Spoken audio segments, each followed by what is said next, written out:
শতাব্দীর পর শতাব্দী ধরে এক রাজা রাজত্ব করত, যে শুধু মুকুটের মালিক ছিল না, নিজেকে খোদা বলে দাবি করত। সে বলতো, আমি তোমাদের সবচেয়ে বড় রব। মানুষ মাটিতে নয়, সরাসরি আমার সামনে মাথা ঠোকো। মিশর ছিল সেই সময়ের সবচেয়ে শক্তিশালী দেশ। নীল নদের তীরের শহর, যেখানে ফসলগুলো স্বর্ণের মতো দামি ছিল। বাজার ভরা ছিল এমন এক প্রাসাদে, যা শুধু পাথর দিয়ে নয়, বরং গর্ব দিয়ে তৈরি ছিল। আর সবকিছুর কেন্দ্রে ছিল ফিরাউন। তার আদেশ শুধু আইন ছিল না, একটা বিশ্বাস ছিল। মানুষ তার কথায় ঈমান রাখত। কিন্তু এই মিশরেই এমন একটি জাতি ছিল যারা আলো দেখতে পেত না। বনি ইসরায়েল। তাদের ঘর আলাদা, পোশাক আলাদা, জীবনযাপন আলাদা। তাদের দাস বানিয়ে ফেলা হয়েছিল। পুরুষরা সকাল থেকে সন্ধ্যা পর্যন্ত পাথর টেনে প্রাসাদ বানাত, আর নারীরা শুধু বেঁচে থাকত, যেন গোলামি চলতেই থাকে। কিন্তু এক রাত রাজার ঘুম এক স্বপ্ন ছিনিয়ে নিল। ইবনে কাসিরের তাফসির অনুযায়ী ফিরাউন দেখল বাইতুল মুকাদ্দাসের দিক থেকে আগুন বেরিয়ে মিশরের ঘরগুলো পুড়িয়ে দিচ্ছে, কিন্তু বনি ইসরায়েলের ঘরগুলো নিরাপদ। জ্যোতিষীদের ডাকো এখনই। স্বপ্নটি শোনা হলো, আর তারপর সেই বাক্যটি বলা হলো যা ইতিহাস বদলে দেয়। হে ফিরাউন, ইসরায়েলি বংশে একটি ছেলে জন্ম নেবে, আর সেই ছেলেই হবে তোমার রাজ্যের পতনের কারণ। তারপর সেই আদেশ লেখা হলো, যা আইন নয়, হত্যার ফতুয়া ছিল। ফেরাউন বলল, ইসরায়েলি বংশের যে কোনো নতুন জন্ম নেওয়া ছেলেকে মেরে ফেল। শহর জুড়ে তলোয়ার চলল। মায়ের কোলে শূন্যতা নেমে এলো। হাজার হাজার নিরপরাধ প্রাণ হারালো। আর ঠিক এই অন্যায়ের অন্ধকার সময় মূসা আলাইহিসসালাম উনি জন্মালো। ওনার মা সব সময় ভয়ে থাকত। তখন আল্লাহ বললেন, ওকে দুধ খাওয়াও, আর যখন কোনো বিপদ মনে হবে ওকে নদীতে ফেলে দিও, আর ভয় পাবেন না, আমরা ওকে তোমার কাছে ফিরিয়ে দেব। তাফসীর অনুযায়ী সেই মা চুপচাপ মূসা আলাইহিসসালামের জন্য একটা ছোট বাক্স বানিয়ে নদীতে ফেলে দিল। নদী বয়ে চলছিল, আর পানির উপর একটা ছোট বাক্স। মূসার মা ওর বোনকে বলল, দূর থেকে নজর রাখো, কিন্তু কাছে যেও না। ওর বোন লুকিয়ে লুকিয়ে চলতে থাকল।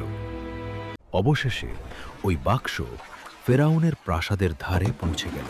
ফেরাউনের বউ হজরত আসিয়া যখন সিন্দুক দেখে, তখন সেটা খুলওয়ানো হয়, এবং যেদিনই তার নজর ওই শিশুর উপর পড়ে, আল্লাহ তার হৃদয়ে করুণা ঢেলে দেন।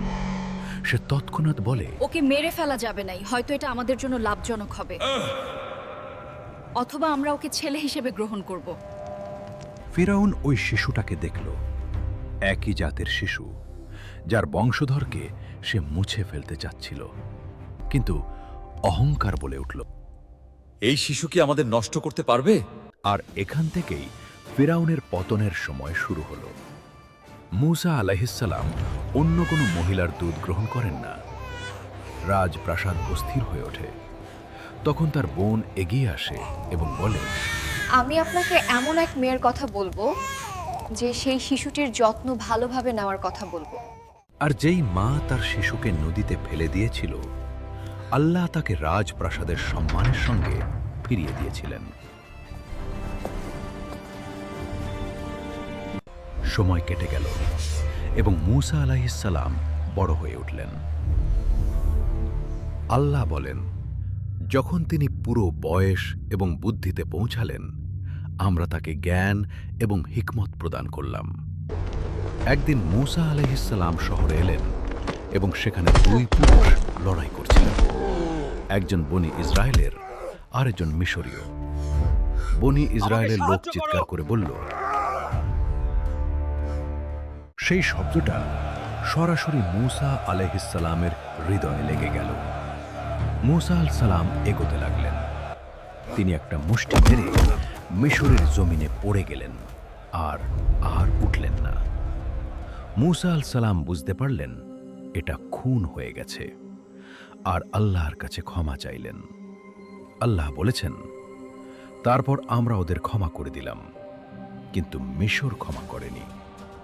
শহরে আগুন লেগে গেল, দরবারে হট্টগোল, ফেরাউনের মুখ লাল হয়ে গেল।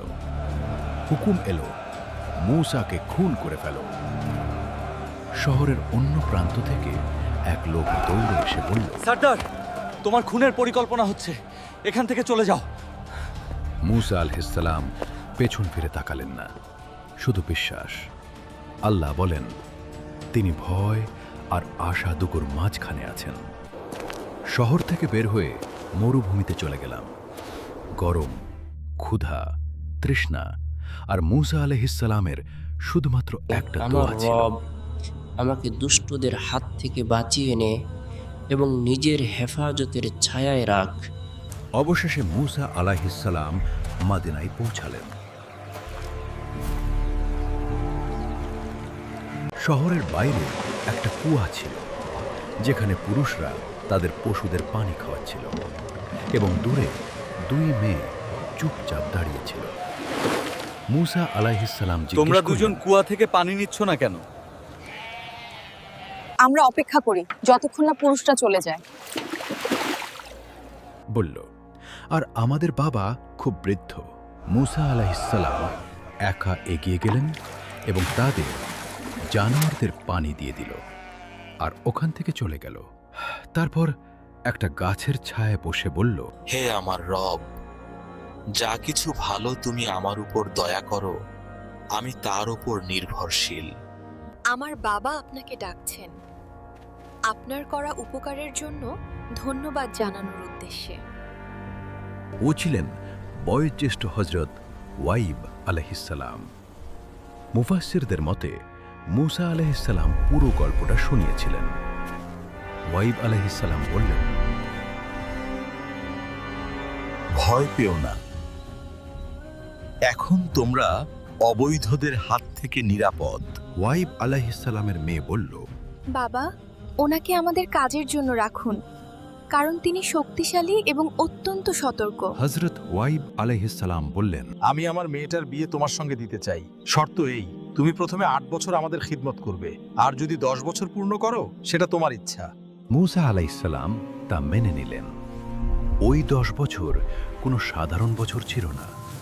ছাগল চড়ানো, একাকিত্ব, ধৈর্য, করুণা। মিশরের রাজপুত্র এখন চরওয়ালা হয়ে গিয়েছিল, আর আল্লাহ এখান থেকেই নবী বানান। যখন সময়টা পূর্ণ হল, মূসা আলাইহিসসালাম তার বউসহ মিশরের দিকে রওনা দিলেন।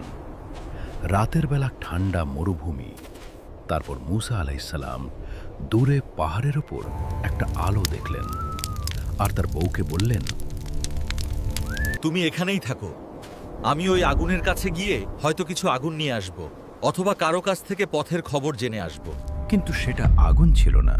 যখন মূসা আলাইহিসসালাম কাছে গেলেন, একটা আওয়াজ হে এলো। মূসা, মূসা আলাইহিসসালামের দেহ কাঁপতে লাগলো। আমি তোমারই রব। দুর্নতর জুতো খুলে ফেল, তুই পবিত্র ভূমিতে আছিস, আমি তোকে বেছে নিয়েছি। আল্লাহ বললেন, ফেরাউনের কাছে যেও, সে বিদ্রোহী হয়ে গেছে।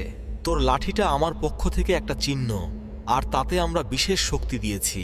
এবং মূসা আলাইহিসসালাম বললেন, হে রব, আমার জিহ্বায় গেথে গেছে, আমার ভাই হারুন আলাইহিসসালামকে আমার সাহায্যকারী করে দাও। আল্লাহ বললেন, তোর দোয়া কবুল হয়েছে। এবং মূসা আলাইহিসসালাম তার ভাই হারুন আলাইহিসসালামের সঙ্গে সসলাম নিয়ে ফেরাউনের প্রাসাদে গেলেন। ফেরাউন তখনই তার অহংকারপূর্ণ হাসি নিয়ে বলল, তোমার রব কে? আমার রব সেই, যিনি জীবন দেন এবং মৃত্যু দেন। তুমি আমাদের সঙ্গে খেলছো, আমাকে প্রমাণ করো। মিশরের সবচেয়ে বড় জাদুকরদের ডাকা হলো।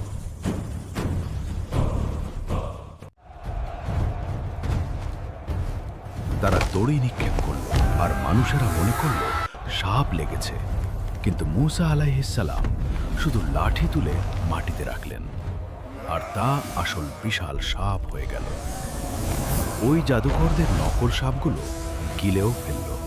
এটা জাদু নয়, এটা আল্লাহর শাস্তি। সব মিথ্যা। আমার রব শুধু আমি। কোরআন বলে সে অন্যায় ডুবে ছিল, আর তারপর আল্লাহর শাস্তির অপেক্ষা করল। আল্লাহ ফেরাউন আর তার জাতিকে শাস্তির প্রথম সংকেত পাঠালেন। মিশরের মাটিতে একটা ভয়ঙ্কর ঝড় এলো। এটা শুধু পানি বাড়া ছিল না, এটা পানি দিয়ে দেওয়া শাস্তি ছিল, যা তাদের ফসল ধ্বংস করে দিল। ঝড় চলে গেলে আর মানুষরা ভাবল একটু শান্তি আসতে পারে। তখন আরেকটা সংকেত এলো। একটা দলে যেটা জমির সবুজ সব কিছু খেয়ে ফেলল। আরেকটা অভিশাপ পাঠানো হলো।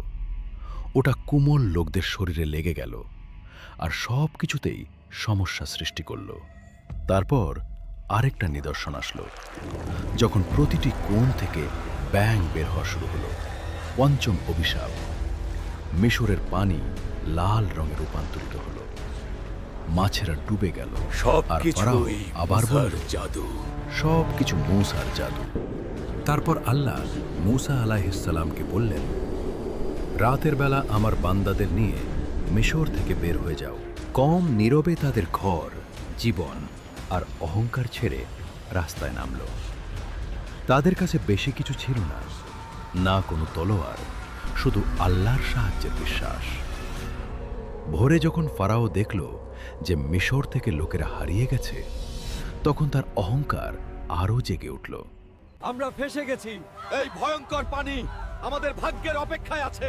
আর পেছনে মৃত্যুর সৈন্যদল। তারা পালাতে পারবে না। আমরা তাদের ধরে এনে দেখাবো আমরাই সবচেয়ে শক্তিশালী। মূসা, আমরা তো ধরা পড়ে গেলাম। একদম না। আমার রব আমার সঙ্গে আছেন, তিনি আমাদের পথ দেখাবেন। আল্লাহ আদেশ দিলেন। মূসা আলাইহিসসালাম লাঠি দিয়ে পানিতে আঘাত করলেন। সমুদ্র দুই ভাগে বিভক্ত হল। মাঝখানে শুকনো রাস্তা বেরিয়ে এলো। বনি ইসরাইল সেই পথে পার হয়ে গেল। এগিয়ে চলো।